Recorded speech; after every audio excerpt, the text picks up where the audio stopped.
So Windrose just received its first ever update and it's only just launched, which is a really good sign when a new survival game launches, as they fixed a bunch of connectivity issues, they've added a bunch of other stuff, and we are going to be reading through the first ever patch for this game.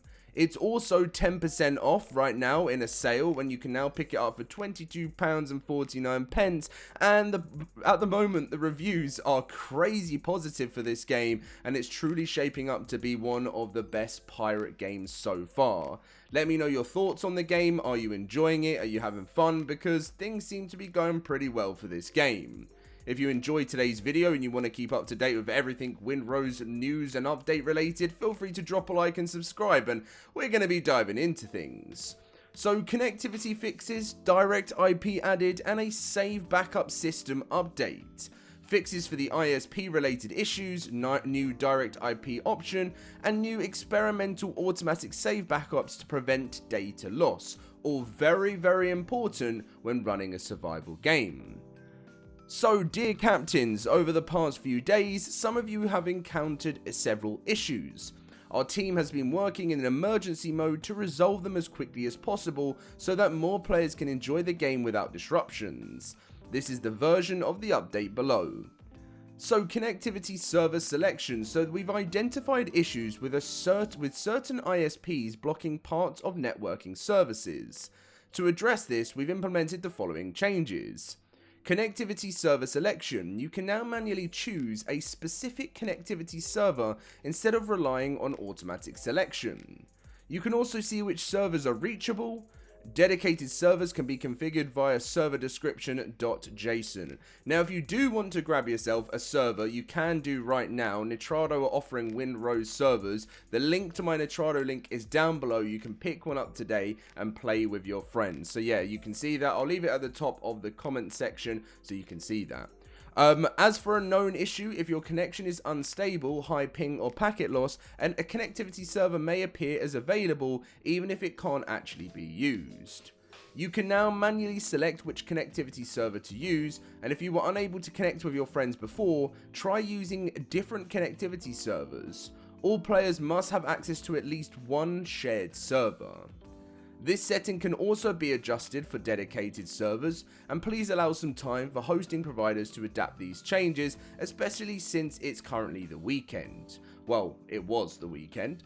That's another thing that you always notice as well, is when a game launches and then the weekend comes along, like close to the weekend, it's always harder to get updates to come out. Direct IP connection. We've also identified issues related to connections within the same network, as well as a certain self-hosted dedicated server configurations.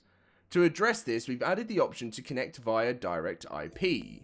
Direct IP connection, a new option, is now available when hosting a server, both in-game and dedicated. This works as an alternative to our connectivity services, so when using direct IP, players can only join via your IP address and invite codes will not work, and the dedicated server settings can be configured via the serverdescription.json. Known issue, when using direct IP, if you can enter an incorrect password or there is a version mismatch, the game will return you to the main menu without displaying an error message. If you are unable to connect via connectivity services and none of them work for you, we've seen cases where ISPs block everything related to Windrose. You can try connecting via direct IP as a workaround. And as for an advanced feature, may require manual router configuration, port forwarding / NAT setup. This option is intended for advanced users. Now into save backups. So we've discovered an issue where in rare cases, player save files may become corrupted. This happens more frequently when playing across multiple machines while using Steam Cloud synchronization. We are still investigating the root cause, and in the meantime, to mitigate the risk, we've added an automatic save backup system. Each time you launch the game, a backup of your save will be created. The system stores up to 30 backups, and after which older ones are overwritten. Instructions on how to restore your save in case of corruption are provided below. We still recommend avoiding the issue of cloud saves if possible while we continue investigating the issue. So how it works. An automatic save backup is created on game launch for both client and dedicated server. The maximum number of backup files is limited to 30. Backups are stored in the folder of users, percent username, percent app data, local, R5, saved, save profiles, Steam ID, backups. When the file limit is exceeded, older backups are deleted and the 31st backup replaces the oldest one. So how to restore a backup? You can go to your Steam backups if you want to pause this to read through. Select the latest backup or any preferred one. Backups are named by date and time.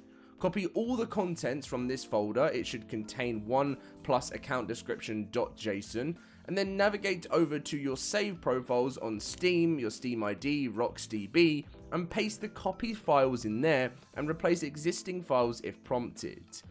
For a dedicated server, the process is the same as for the local game, and the difference is that the save files are located inside the server's installation folder. Go to the R5 saved save profiles default backups. Find the relevant backup folder and backups are named by date and time. Copy the required files, folder plus account description.json from the chosen backup folder. Paste them into the corresponding RocksDB folder of the active save and replacing the files if needed. Now, I will leave this on the screen for you guys right now, and I will actually make sure that for the save backups, I'm going to post this in the comment section as like a small thing for you guys, because I know it makes it a lot easier when you can copy and paste, or you can like read a folder rather than off the video, so you can check that for that below. As for the other fixes, they fixed an issue that prevented loading into the main menu if your Windows username contained non-Unicode characters. When launching a server, even in-game or via .bat file, its process priority is now automatically set to above normal. HDR can now be correctly activated. They increased the grass render distance, fixed a feather simulation bug for the Plague Witch, minor fixes to trader models, outfits and poses, and fixed several rigging issues that caused armor clipping across various sets. They also fixed a rare issue where the game could crash due to item related bugs.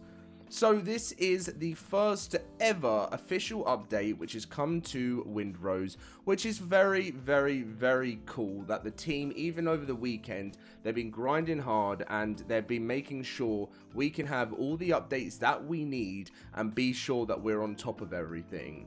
I'm really looking forward to diving into this game a lot more this week, having some fun with it, and it's very interesting to see how this is going to find its place in the world of the gaming industry. A lot of survival games come along, a lot of them do well, sometimes they fall off, sometimes they fail to keep a regular player count, but this has been a very good start for Windrose. If you enjoyed today's video, drop a like, subscribe, and I'll keep you up to date with all things Windrose when the updates go live. See you in the next one.